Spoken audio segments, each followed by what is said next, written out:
Have you ever got to the gardening store and you're looking for fertilizer and you have no idea what to do? There's just all these numbers and bottles and boxes, and then you end up just picking one that's either cheap or maybe expensive depending on how you judge the quality. Well, if that's what's happening to you, you're in the right place. So welcome to Mr. Queen's Garden. We're going to be doing a fertilizer shopping showdown using 3 random products I already had in my shed. But by watching this, you're also going to learn a little bit how to evaluate fertilizers. Okay, so today we're going to be looking at 3 different things. We're going to be looking at a kelp extract, an organic seaweed extract. Then we're going to also be looking at a synthetic fertilizer. And then finally, a specialty product for correcting a specific nutrient deficiency. And we're going to go through each one. We're going to look at nutrient content, how to read the bottle, cost per pound of nitrogen, and what each one actually does in the soil. So let's take our first product is the Grow More Seaweed Extract. This is essentially liquefied kelp. It has a guaranteed analysis. Now what that means is it's been tested for specifically its N, P, and K levels, which are the 3 numbers you see on a lot of these fertilizer bottles. The first one is the percent nitrogen, which is great for boosting overall growth, but especially leafy green foliage. Then you have your second number, which is the P, which is for phosphorus. And phosphorus is generally going to help the fast growing parts of the plant, like the blooms and as well as the roots. So this helps stimulate healthy blooms and root growth.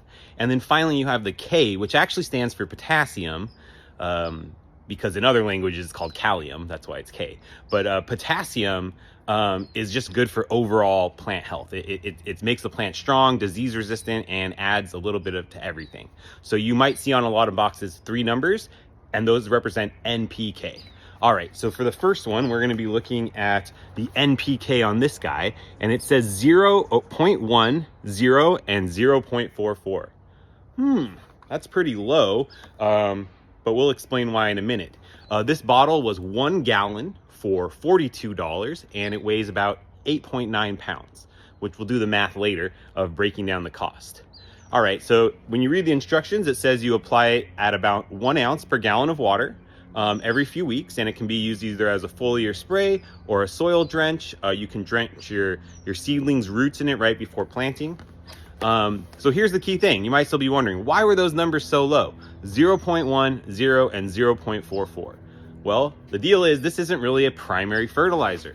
This is going to be a biostimulant and essentially feeding the soil, the microbes in the soil, so hopefully those can lead to more nitrogen, but itself is not providing that much of the NPK. It's more of a, I guess you might even call soil conditioner. It's improving the microbe environment by adding a lot of organic matter that's easily digestible.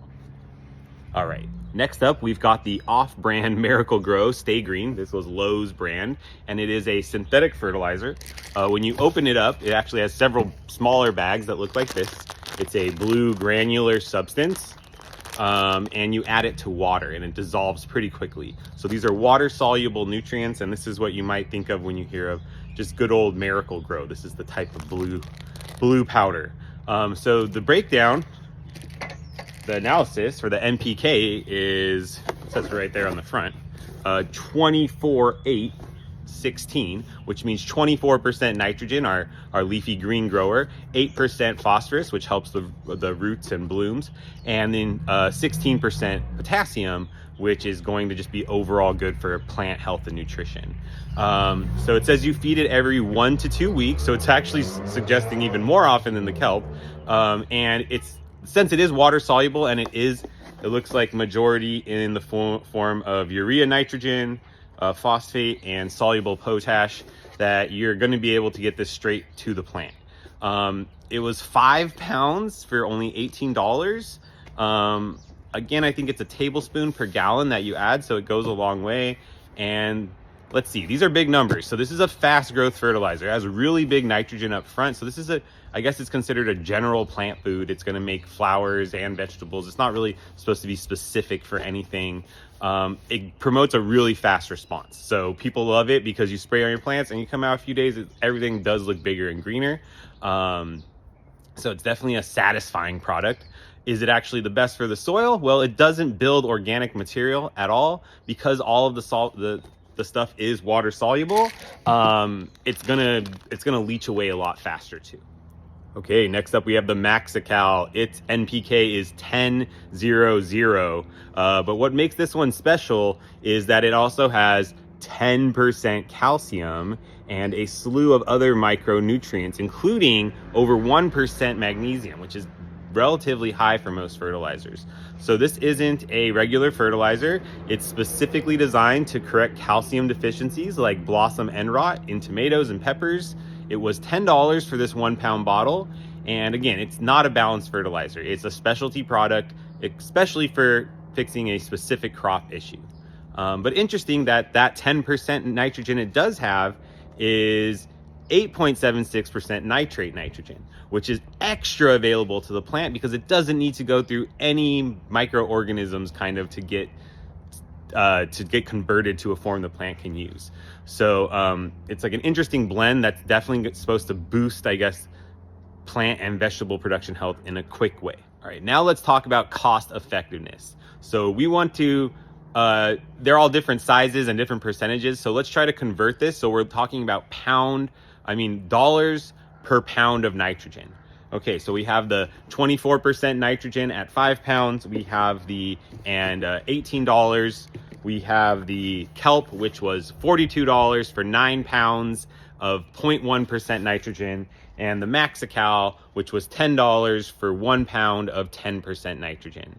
Okay, so when we break that down, that ends up with the synthetic fertilizer being the most cost-effective pound per nitrogen of only $15 per pound of nitrogen. Okay, doing the math, this ends up having $100 per pound of nitrogen because it's 1 pound and 10% at $10. And because of the low 0.1% nitrogen and even though it's $42 for this whole gallon, it ends up being over $4,000 per pound of nitrogen if we're just looking at nitrogen here. Which sounds crazy. If you're just gonna do the cost analysis, you're gonna be buying this for the rest of your life because the per pound nitrogen is so much cheaper. But we have to remember, the seaweed is not bought for nitrogen. It's helping to feed the organisms in your soil and improve the soil so that the soil itself will be able to produce nitrogen, which is kind of a whole different approach. Okay, so which one should you use? Well, from a soil health perspective, I've got to say the seaweed extract, right? The whole point of it is to improve microbial life in the long term. So if you were planning to stay in the same place and build your soil over time, then I think this would be really useful because it's going to improve soil growth. If you were running a school garden and the goal is to make this garden last for decades, then yeah, I would be using this too because you would want to build up healthy soil for that garden over time. If you're just trying to produce a crop in a short time, maybe in container plants, maybe it doesn't make as much sense. So synthetic fertilizer, you can't deny it's going to deliver these nutrients directly to the plant really fast. I like to use it like as a shot, or like if it's a plant looks kind of like it's not doing well, I know that it's going to quickly absorb it. So I do think that there can be a place for it kind of in specific applications. It's not going to destroy your soil because you use synthetic fertilizer once. But it has its own place. It really shouldn't be a use for everything in the long term. Has a lot of just risks of salinity increase over time, possibly even acidification of the soil, and just overall, as the plants don't need the microbes as much, if they're always being supplied by these outside synthetic chemicals, it doesn't boost the ecosystem in the soil either. So, and of course, even other problems like runoff if it's used in excess. So it really matters on the context and how often you're using it. And then finally, the Maxi Cal, it's efficient and targeted too. So maybe this is the better medicine than that one, even if it's a little more expensive. This one can be used in a quick application too. It's especially the fact that it has a lot of nitrate is going to make that nitrogen fastly available for the plant. So this is kind of a remedy, a specialized remedy. So overall, I would say that all three have their own place in the garden. But it is important to consider the long-term health of the soil and not just how much something costs today, but you might be thinking about building the soil over several years or even generations if you have a family like that. So saving $1 today might not be worth it in the long run when you can build up the soil. All right, thanks for listening,